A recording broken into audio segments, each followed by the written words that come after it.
Hello friends, क्या हाल चाल। उम्मीद है कि सब अच्छे खुश मस्त स्वस्थ होंगे, अच्छे से पढ़ रहे होंगे। तो आज का जो लेक्चर है वही हमारा जो चल रहा था DSSB का जुलाई 2018 का पेपर का सॉल्यूशन जो कि हम कर रहे थे। और काफ़ी सारे लोगों ने जो है ज्वाइन किया है एप्लीकेशन के अंदर मिशन DSSB की डाउनलोड करके। उसके अंदर जो है ये सारे वीडियोस जो मैं यूट्यूब पे डालता हूँ, आपको डेमो पर्पस समझ लो या कुछ भी समझ लो, और प्रीवियस पेपर सोल्यूशन तो सारे डाल रहा हूँ। ठीक है, तो काफ़ी लोगों ने ज्वाइन भी किया है और कई दिनों के बाद वीडियो बना रहा हूँ। ठीक है, तो कोई बात नहीं, चलिए इसको हम पूरा करते हैं, उसके बाद हम नेक्स्ट देखते हैं हम क्या करना है। ठीक है, तो इसके अंदर हम 160 क्वेश्चन तक कर चुके थे। अब है हमारे पास 161 क्वेश्चन, जो इसका पार्ट नंबर 17 रहेगा। ठीक है, 17 तो कर चुके थे, हाँ 17 रहेगा, अभी 16 कर चुके थे।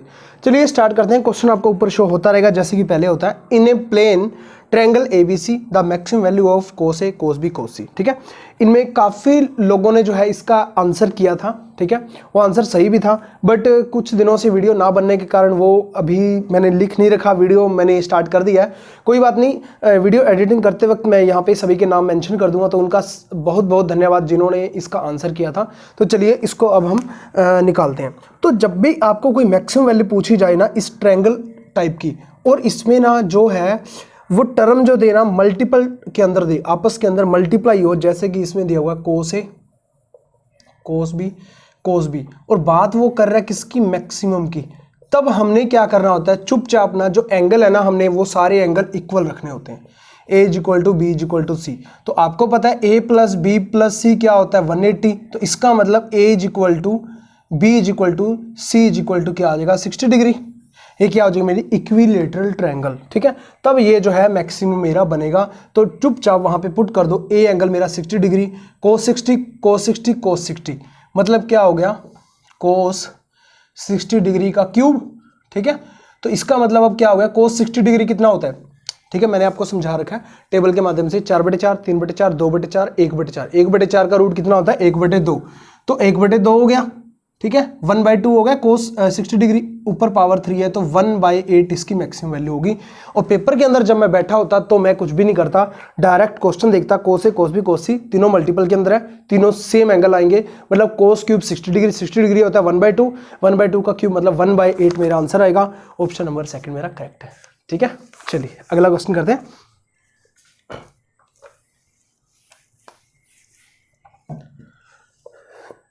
Question number 162। ठीक है, 162 के अंदर देखिए वो क्या बोल रहा है कि ए बैग कंटेन 4 वाइट। ठीक है, वाइट जो बॉल है वो 4 है, प्रोबेबिलिटी का क्वेश्चन आ गया हमारे पास। रेड जो बॉल है वो मेरी 5 है, और मेरी जो ब्लू बॉल है वो मेरी 6 है। 3 balls are drawn at random from the bag. 3 ball जो है रैंडम वो की गई, निकाली गई। The probability that all the balls are red, सारी की सारी बॉल्स जो हैं वो रेड होनी चाहिए, उनकी प्रोबेबिलिटी क्या है। तो इस टाइप के क्वेश्चन मैंने आपको कराए हुए हैं। हो सकता है कि ऐसा पूछ ले जो इस क्वेश्चन के अंदर पूछा हुआ, पहले तो उसको ही सोल्व करते हैं। रेड की प्रोबेबिलिटी पूछी गई है, तो 5 है रेड, 5 में से कितनी निकालनी है, तो कॉम्बिनेशन लगाना हमने, permutation and combination. 5C3 total कितनी है, टोटल आप कर दो, 4 और 5 9 और 6 15, तो टोटल 15 में से भी तो 3 ही निकालनी है। ये मेरा आ जाएगा आंसर, इसको सोल्व कर लो। ये 5C3 है, ये 15C3 है, ये नीचे आ जाएगा, ये ऊपर चला जाएगा, वो तो जाएगा कट 3 फैक्टोरियल। उसका मतलब नहीं है हमें 5 × 4 × 3, ऐसे मैंने सिखा रखा है, 3 है तो 3 तक ले जाओ। ऐसे ही 15 × 14 × 13। ठीक है, इसको आप सोल्व कर लो। 5 × 15 ये कट गया। ठीक है, 2 × 7 = 14, 2 × 2 = 4, तो 2/91 जो है मेरा 4th ऑप्शन मेरा करेक्ट है।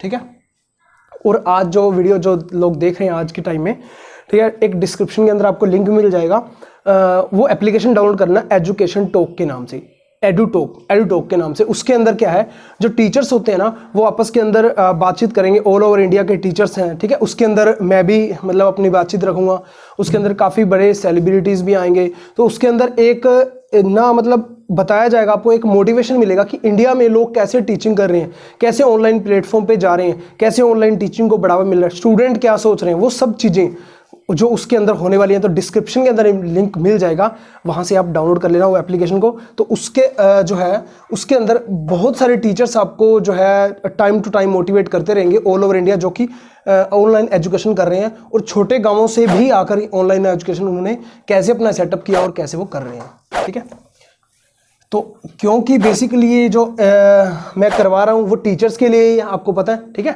तो टीचर्स ही हो आप सारे के सारे, तो टीचर का तो फर्ज बनता है कि अपडेट रहना। तो अपडेट रहने के लिए आपको कोई पता नहीं चलता कि एक्चुअल में हम कैसे स्टार्ट करें, तो वो स्टार्ट करने के लिए वो एप्लीकेशन आपकी काफ़ी ज़्यादा मदद करेगी। तो चलिए अगला क्वेश्चन करते हैं 163। ठीक है, 163 के अंदर क्या है, the eigen vector corresponding to the distinct eigen value of a real symmetric matrix. ऐसे मैंने 6 टाइप आपको करा रखे हैं, 6 अलग अलग, कि कौन कौन सी सिमेट्रिक है तो सिमेट्रिक होगी, रियल सिमेट्रिक है तो क्या होगी, इन्वोल्यूटरी, ऑर्थोगोनल, वो सारी अलग अलग हैं। ठीक है, तो वो इसके अंदर डायरेक्टली इसका आंसर हो जाएगा ऑर्थोगोनल होगी। जो भी आइगन वैल्यू होती है ना रियल सिमेट्रिक मैट्रिक्स की, ठीक है, वो हमेशा क्या होगी, ऑर्थोगोनल होगी। ठीक है, उसके eigen vector corresponding to eigen value of a real symmetric matrix से क्या होते हैं, ऑर्थोगोनल होते हैं। चलिए इसमें तो कुछ करना ही नहीं था। अगला क्वेश्चन करते हैं 164। Let f be a function from f x दिया हुआ है फॉर और एक्स बिलोंग्स टू आर है, आर मतलब रियल नंबर से है। If f is differentiable everywhere for then f dash zero is क्या आएगा। सिंपल सी बात है, डिफरेंशिएबल एवरीवेयर है, डिफरेंशिएबल है तो कंटिन्यूस तो होगा ही, बट कंटिन्यूस का यहाँ पे कुछ चक्कर ही नहीं है, डिफरेंशिएबल की बात की गई है। डिफरेंशिएबल का मतलब क्या होता है कि वो डिफरेंशिएट हो सकता है जब एक्स जब बिलोंग कर रहा है पूरे आर पे, पूरे रियल लाइन पे बिलोंग कर रहा है, तो वो फंक्शन डिफरेंशिएबल बनेगा। तो फंक्शन मैं पहले लिख लेता हूँ, क्या है, f1 माइनस एक्स। ठीक है, सिंपल सी बात है, f(x) क्या है, f1 माइनस एक्स है। So simple. अब जो है डिफरेंशिएबल, क्योंकि वो डिफरेंशिएबल है और हमें फाइंड आउट भी एफ डैश जीरो करना है, तो फर्स्ट टाइम डेरिवेटिव मैं कर लेता हूँ, क्योंकि फंक्शन डिफरेंशिएबल है तो डेरिवेटिव कर ही सकता हूँ। तो यहाँ पे एफ डैश आ गया, 1 माइनस एक्स आ गया, माइनस एक्स का डेरिवेटिव -1 आ गया, मैंने वो माइनस आगे लगा दिया। तो एफ डैश जीरो निकालना है तो एक्स की जगह मैंने जीरो पुट कर दिया, माइनस एफ डैश एक्स की जगह जीरो, तो F1 ही आ गया। ये मेरा आंसर आ गया। देखिए इतना छोटा सा क्वेश्चन था, इसमें कुछ भी नहीं था। ऑप्शन नंबर सेकंड मेरा करेक्ट है। ठीक है, चलिए 165 करते हैं। 165 के अंदर देखिए वो क्या बोल रहा है, सिंपल सा, identify which of the following matrix is similar to diagonal matrix. ठीक है, तो मैंने लीनियर अलजेब्रा जब आपको कराया था मिशन DSSB एप्लीकेशन के अंदर, क्योंकि ये जो मेन चल रहा है ये वीडियोस उनके लिए जो पेड कोर्स वाले हैं, बट फिर भी ये वीडियोस मैं पब्लिकली कर रहा हूँ यूट्यूब पे, ताकि सभी लोग देख पाएँ प्रीवियस ईयर पेपर सोल्यूशन, कि उनको पता चल पाए कि कैसे कैसे क्वेश्चन आए थे। क्योंकि मार्केट के अंदर ये जो है ना बहुत ज़्यादा रूमर्स बहुत ज़्यादा है कि हाँ बहुत हार्ड पेपर आता है, बहुत ये है, बहुत वो है। कुछ नहीं, लीनियर अलजेब्रा के कुछ क्वेश्चन आते हैं थोड़े से, ठीक है, कुछ ज़्यादा बड़ी बात नहीं है, और आसानी से हो जाते हैं। मैंने सारा का सारा करवाया हुआ लीनियर अलजेब्रा, आप जाके देख सकते हो। क्योंकि मैंने आपको बताया हुआ स्क्वायर मैट्रिक्स, अगर कोई स्क्वायर मैट्रिक्स होती है उसे हम डायगोनलाइजेबल कब बोलते हैं, अगर वो सिमिलर टू डायगोनल मैट्रिक्स होती है। ये मैंने आपको कराया हुआ कि कोई मैट्रिक्स है स्क्वायर मैट्रिक्स, स्क्वायर मैट्रिक्स का मतलब n क्रॉस n मैट्रिक्स, मतलब उसकी रो और कॉलम सेम होने चाहिए, 3 क्रॉस 3, 4 क्रॉस 4, इस टाइप की मैट्रिक्स। तो उसके जो हैं अगर वो सिमिलर टू डायगोनल मैट्रिक्स हो जाती है तो हम उसे डायगोनलाइजेबल मैट्रिक्स बोलते हैं। अब डायगोनलाइजेबल मैट्रिक्स क्या बोला है, तो ये क्या है कि मैंने अच्छे से कराया हुआ, आपको किस किस मेथड से आप चेक कर सकते हो कि ये मैट्रिक्स डायगोनलाइजेबल मैट्रिक्स है, उसकी क्या क्या कंडीशन हो सकती हैं, कौन सी नेसेसरी और सफिशिएंट कंडीशंस हैं जब हम बोल सकते हैं वो मैट्रिक्स जो है डायगोनलाइजेबल है। और कुछ एग्जांपल भी मैंने आपको साथ में कराए थे। ठीक है, जैसे कि n linear independent eigen vector अगर आ जाएं तब मैं कह सकता हूँ कि वो डायगोनलाइजेबल, मतलब कि अगर कोई मैट्रिक्स है सिमिलर टू डायगोनल मैट्रिक्स है, अगर वो मैट्रिक्स के आइगन वैल्यू डिफरेंट आ जाए, मान लीजिए 3 क्रॉस 3 की मैट्रिक्स है, ठीक है, 3 क्रॉस 3 की मैट्रिक्स है, अगर उसके एलिमेंट कोई भी हैं जैसे 2 3 4, यहाँ पे 5 9, ठीक है, 5 0 0 0, मान लीजिए यही है, और इसके डायगोनल के एलिमेंट अगर हम देखें तो 2 3 4 है, और यही इसकी क्या बनेंगे, आइगन वैल्यू बनेंगे। आइगन वैल्यू तीनों के तीनों क्या है, डिफरेंट है। तो डिफरेंट जब आइगन वैल्यू होते हैं तब मैं कहता हूँ ये मैट्रिक्स डायगोनलाइजेबल है। और वैसे भी आपको पता चल रहा है ये मैट्रिक्स क्या है, सिमिलर टू डायगोनल मैट्रिक्स है।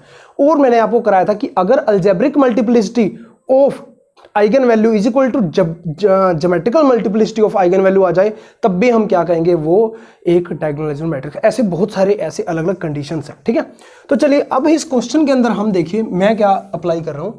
देखिए इसके अंदर फर्स्ट ऑप्शन है, सेकंड, थर्ड, फोर्थ, तो उन्हीं में से आंसर लगेगा। चारों ऑप्शनों को ही चेक करना पड़ेगा, कोई चारा ही नहीं है और तो, क्योंकि क्वेश्चन ही ऐसा है।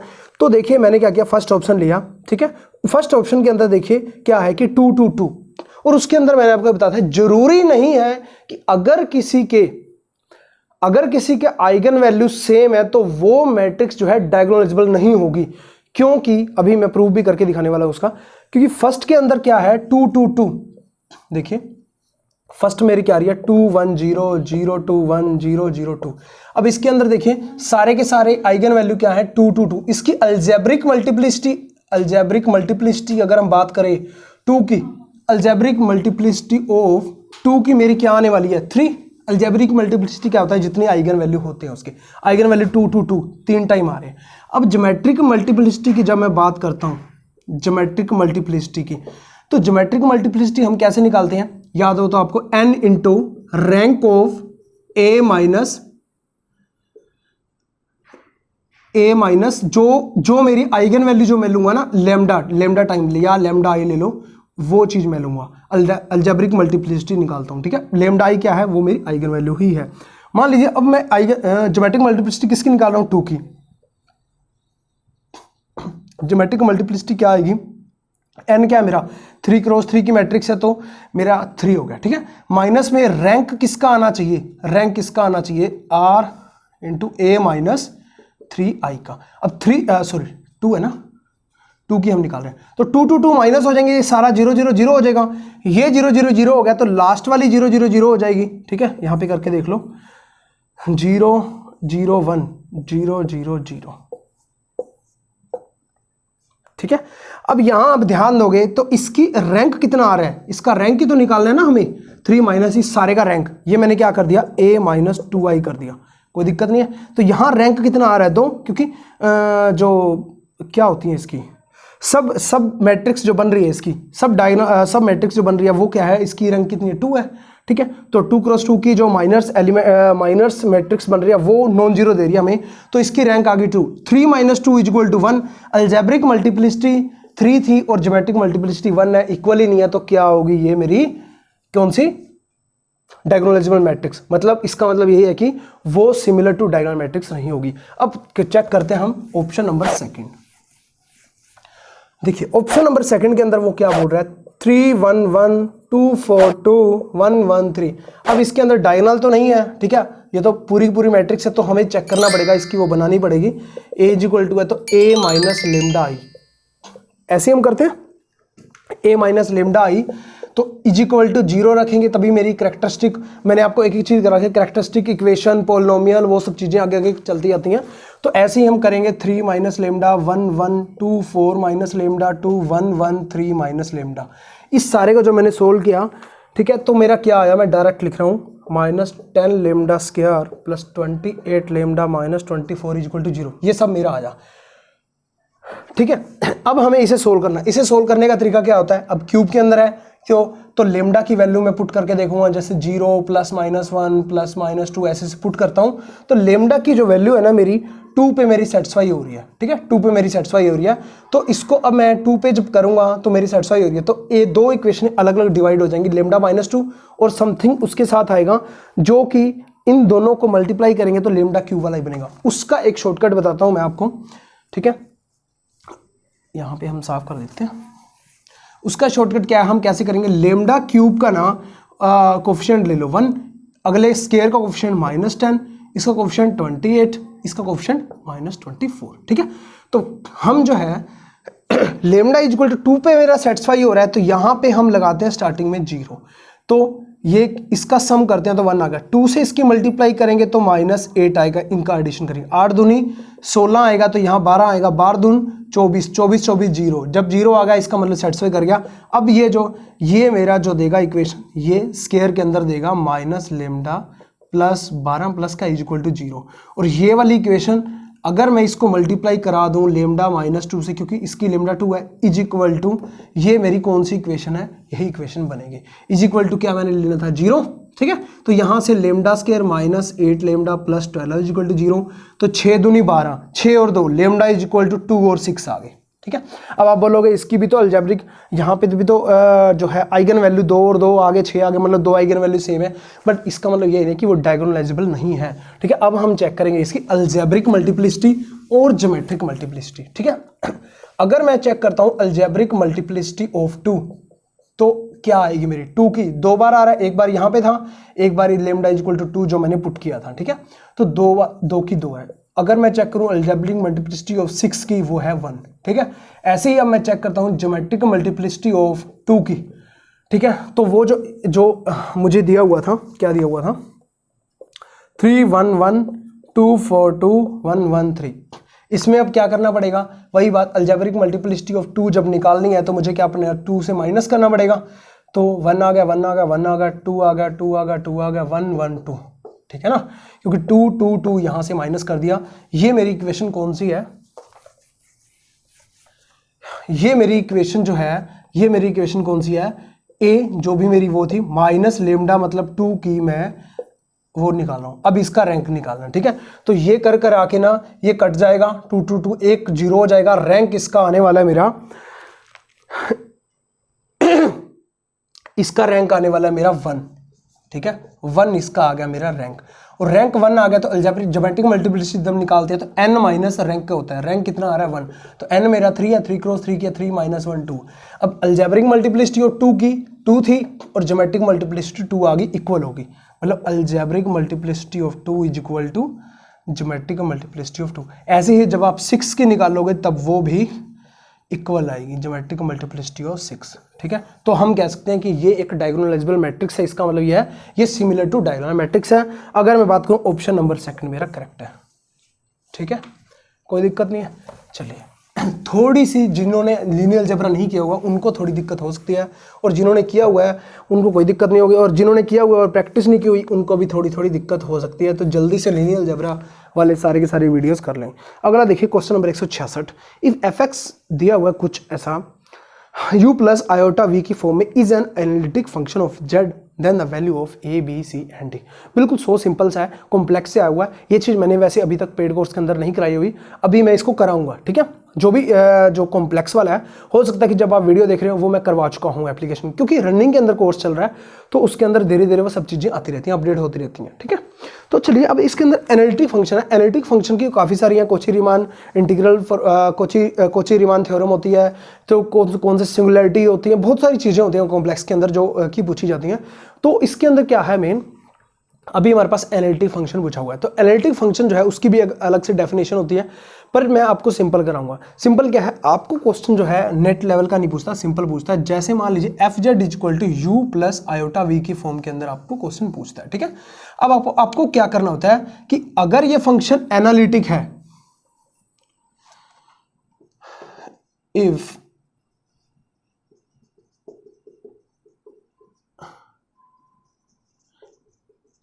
ठीक है, if f z is analytic then, मतलब sorry, f z is analytic if and only if, मतलब नेसेसरी एंड सफिशिएंट कंडीशन है इसकी कि u x is equal to v y होगा और u y is equal to minus v x होगा, ठीक है ना।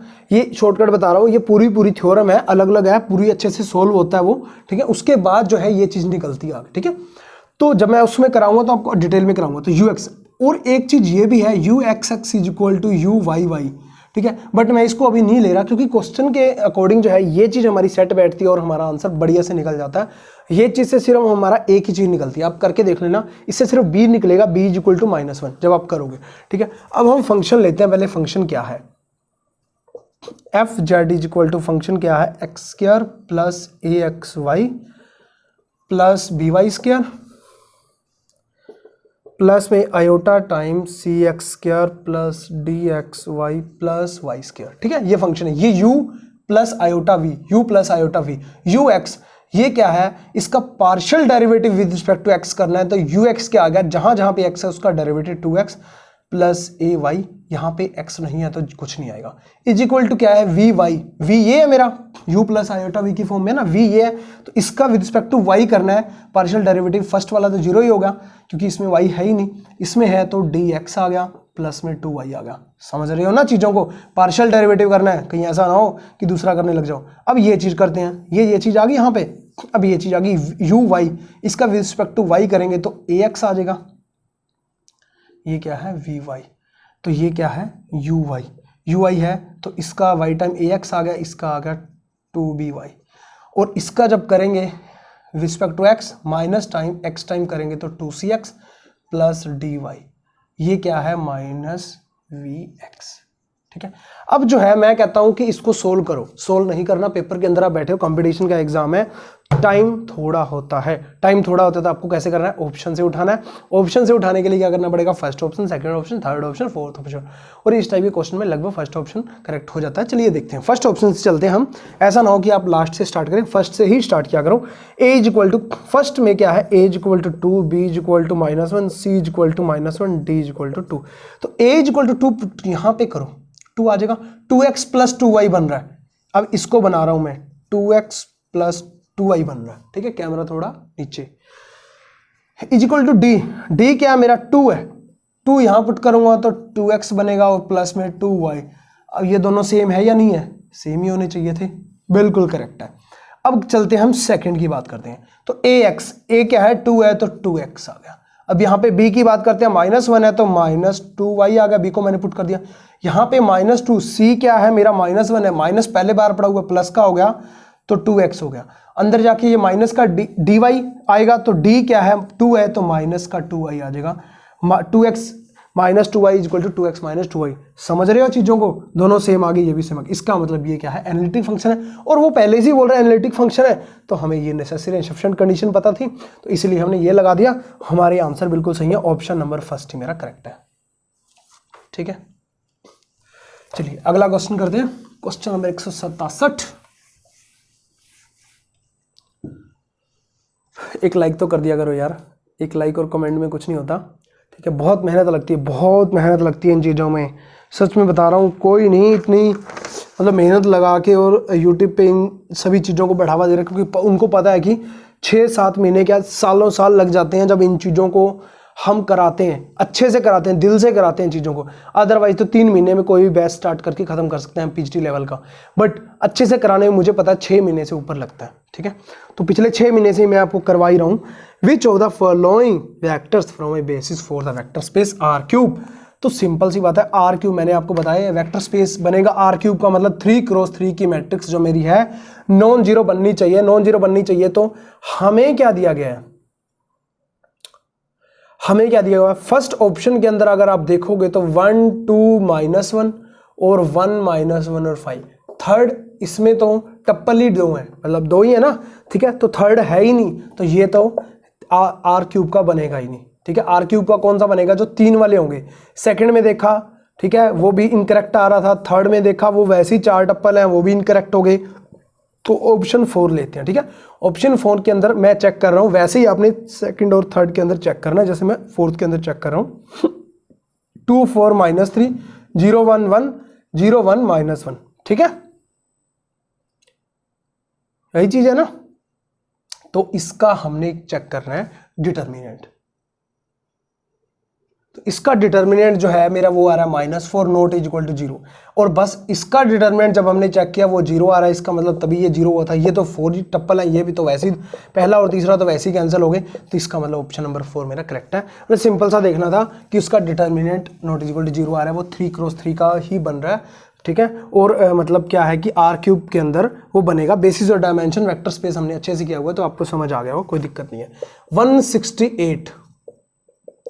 168 के अंदर वो क्या बोल रहा है, if the probability density function of a continuous random variable x is defined by fx is equal to k time x 2 minus x दिया हुआ है, और जहां पे 0 से 2 के बीच में दिया हुआ है, then the value of k, जब भी इस टाइप का क्वेश्चन आ जाए ना, प्रोबेबिलिटी डेंसिटी फंक्शन, आगे एक और भी क्वेश्चन आएगा इस टाइप का, तो उसके अंदर क्या करना होता है, जो लिमिट दी हुई है ना चुपचाप 0 से 2 बैल की तरह, आनंद सर बोलते हैं हमारे पाईएम के दिल्ली में कि बैल की तरह लग जाओ, जब आपको कुछ नहीं आता, सिर्फ ये पता है कि हमने करना कैसे, बस चुपचाप लग जाओ। इनको अंदर रखेंगे k time x 2 minus x, इसका क्या आ जाएगा 0 से 2, तो 2k तो बाहर ही आ जाएगा, कांस्टेंट ही है, अंदर क्या बचेगा x, और इसके साथ मल्टीप्लाई होगी तो माइनस टाइम 0 से 2, ठीक है, तो k तो बाहर ही आ जाएगा, अंदर बचेगा x स्क्वायर, इसका डेरिवेटिव करो, इज इक्वल टू क्या आना चाहिए 1, इज इक्वल टू 1, क्योंकि प्रोबेबिलिटी 1 होती है, ठीक है। तो अब देखिए 2k 0 से 2 इसका करेंगे तो x स्क्वायर बाई 2 लिमिट 0 से 2 minus k time x cube by 3 limit 0 से 2 इक्वल टू 1, यहाँ पे पुट करेंगे 2 दूनी 4 बटे 2 2, तो 4k आ गया, 0 पुट करेंगे तो माइनस का 0 ही आ जाएगा, यहाँ पे पुट करेंगे 2 दूनी 4 दूनी 8 बटे k टाइम 8 बटे 3 इक्वल टू 0, यहाँ पे k मेरा आ गया कॉमन, और ये मेरा आ गया 4 3 12 माइनस 8 4 बटे 3 इक्वल टू 1 आ गया, तो यहाँ से मैं करूँगा k इक्वल टू 3/4 आ जाएगा, ठीक है, समझ गए, कोई दिक्कत नहीं है। तो ऑप्शन नंबर सेकंड मेरा करेक्ट है, ठीक है। तो कुछ भी नहीं था इसके अंदर, इस टाइप का क्वेश्चन आ जाए तो आपने ऐसे ही करना है, तो आगे भी एक आधा क्वेश्चन इसका आएगा तो हम ऐसे ही करेंगे उसको, ठीक है। चलिए क्वेश्चन नंबर 169 क्या बोल रहा है 169 के अंदर, the radius of the convergence of the series. अब रेडियस ऑफ कन्वर्जेंस, जैसे कि कन्वर्जेंट होगा, डाइवर्जेंट होगा, पावर सीरीज होगी, बहुत सारे डी नंबर टेस्ट होगा, वो सब चीजें हैं, उसके अंदर एक चीज है रेडियस ऑफ कन्वर्जेंस, ठीक है। रेडियस ऑफ कन्वर्जेंस के लिए हमारे पास एक दो फॉर्मूले रहते हैं, बट आपको सिंपल सा फॉर्मूला जो है करना है। पावर सीरीज पहली बात क्या दिया होगा, n इज इक्वल टू 0 से या 1 से इन्फिनिटी दिया होगा, ठीक है। तो an x की पावर n, ये क्या है मेरी पावर सीरीज, ठीक है।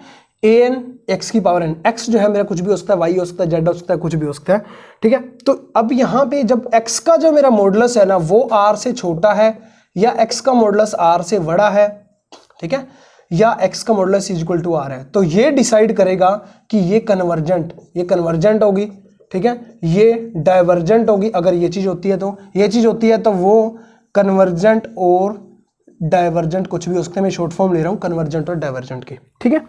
तो एक चीज ये रहती है, और उसके बाद हम चलते हैं अब जो मेन मुद्दा हमारा रेडियस ऑफ कन्वर्जेंस, उसको हमने निकालना है। तो एक फॉर्मूला हमने हमेशा माइंड के अंदर रखना होता है, एक और भी है 1/n वाला, बट ये वाला फॉर्मूला जरूर रखो, un प्लस 1 में un का मॉडुलस, यहाँ पे क्या है 1/r is equal to limit n tends to infinity, ठीक है ना, limit n tends to infinity, ठीक है। अब इसका भी मैं आगे बताऊंगा कि आपको इसको किस प्रकार से सोल्व करना है। तो अब देखिए पहले आप क्वेश्चन पे आ जाओ डायरेक्ट, क्वेश्चन में क्या दिया हुआ है पहले वो लिखते हैं हम, n इज इक्वल टू 1 से इन्फिनिटी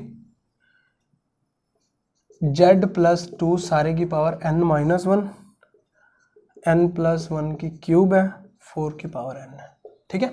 तो सो सिंपल है। अब हमें करना क्या है, सिंपल सी बात है, un प्लस 1 ये पूरा का पूरा है अपॉन में un, ये पूरा का पूरा, इसमें n प्लस 1 कर दो, n की जगह z प्लस 2, n की जगह n प्लस 1 करोगे तो n ही रह जाएगा, -1 कट हो जाएगा, नीचे करोगे n प्लस 2 आ जाएगा पावर 3, इधर करोगे n प्लस 1 आ जाएगा n की जगह। अब ये वाली चीज ही सेम की सेम नीचे रखोगे तो ये उल्टी हो जाएगी, नीचे आ जाएगा मेरा z प्लस 2 सारे की पावर n-1, ऊपर चला जाएगा मेरा n प्लस 1 की पावर 3, 4 की पावर n, ठीक है, समझ गए। अब देखिए जो कटता है वो काट दो, z प्लस 2 की पावर, एक तो n है, एक मैंने अलग कर दी z प्लस 2 की पावर -1, कोई दिक्कत आई, यहां से ये चीज होगी कट।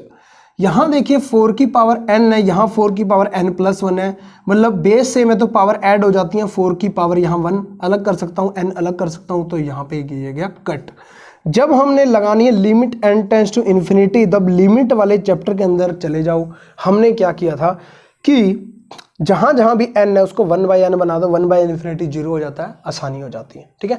यहाँ पे क्या है n है तो बाहर निकाला तो n क्यूब बनेगा, n क्यूब 1 प्लस 1/n सारे का क्यूब, नीचे से जब n बाहर निकालेंगे तब भी n क्यूब बनेगा, 1 प्लस 2/n सारे का क्यूब, तो n क्यूब से n क्यूब कैंसिल, तो m टेंस टू जब मैं इन्फिनिटी लगाऊंगा तो 1/इन्फिनिटी 0, 1/इन्फिनिटी 0, 1 की पावर कुछ भी होता है ये 1 रह जाएगा सारा का सारा। अब हमारे पास और क्या बचा, एक बचा 1/4, और हमारे पास क्या बचा ठीक है। और हमारे पास क्या बचा, ये वाला बचा, ये ऊपर चला गया मेरा z+2, ठीक है, z+2। अब ये z+2 क्या है, वो वही है जो x मैंने अभी आपको बताया था, x का मॉडुलस, ठीक है, x का मॉडुलस, या वो x का मॉडुलस का मतलब ये है वो कोई भी चीज है वो मतलब इस टाइप से आ गई। अब ये है कांस्टेंट, 1/r के जब इक्वल रखते हैं हम तो इसको कंपेयर नहीं करते, सिर्फ इसी को ही जो कांस्टेंट आता है उसको ही कंपेयर किया जाता है। तो मैं इसको एग्जैक्ट आपको बताता हूं कि इसको हम कैसे लिखते हैं। अब जो मेरी ये वाली चीज आई z+2 का मॉडुलस बाय 4, ये चीज आ गई, मॉडुलस सभी पे लग रहा था, तो इसको मैं कैसे लिखता हूं, <<1, ठीक है। आप अब ज्यादा बेटर फील करेंगे इसमें, तो ये चीज आ गई, ठीक है। z अकेला आया था तो आप अच्छा समझते, बट नहीं आया तो आपको ऐसा लग रहा है कि प्लस में 2 क्यों आ गया, <4, तो ये मेरा क्या होगा, r होगा, क्योंकि ये अगर हम उससे कंपेयर करते हैं 1/r से, तो 1/r से 1/4 के इक्वल हो रहा है, तो r 4 बन रहा है। मैं कहता हूं इसको भी छोड़ दो, डायरेक्ट <1 कर दो और 4 इधर आ जाएगा, जो ये वाला होगा r 4, ये मेरा क्या है, radius of convergence, ROC, radius of convergence आपका आ गया, आंसर आपका ठीक हो गया। अब हम चलते हैं आगे, इसी को ही थोड़ा सा आगे एलिब्रेट करते हैं, ऑप्शन नंबर 3 मेरा करेक्ट है। अब इसी को ही हम आगे करते हैं फर्दर कि ये चीज आई जो ये कैसे बनेगी, z+2 <-4 से 4 के बीच में, क्योंकि मॉडुलस है तो 2 इधर आएगा तो -6 से z जो है -6 से 2 के बीच में जाएगा, मतलब -6 से 2 के बीच में इसका इंटरवल एग्जिस्ट कर रहा है। हो सकता है कि आने वाले क्वेश्चन के अंदर वो इंटरवल भी पूछ ले, रेडियस ऑफ कन्वर्जेंस तो हमारी आएगी, और इंटरवल अगर पूछता है तो वो हमारा ये है -6 से 2, ठीक है। वहां पे z आ सकता है, x आ सकता है, y आ सकता है, कुछ भी आ सकता है, मैंने x लगाया इन जनरल, ठीक है, समझ गए होगे उम्मीद है। चलिए अब क्वेश्चन करते हैं हम अगला।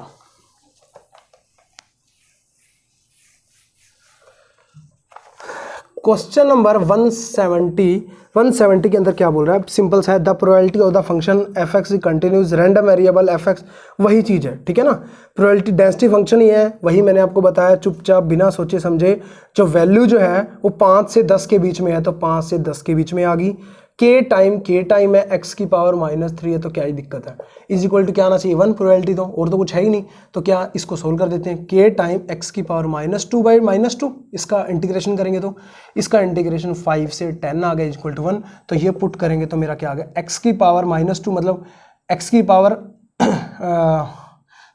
10 की पावर -2 क्या आ जाएगी, 1/100 आ जाएगा, समझ आ रही है ना, 10 की पावर -2 अपॉन के अंदर ले आएंगे इसको, x की पावर -2 है, उसको मैं ये लिख सकता हूँ, -2 में बाहर ले आया, 1/x की पावर 2, ठीक है। अब समझ आ रही होगी अच्छे से, यहाँ पे -2 मैंने बाहर लगा दिया, ठीक है।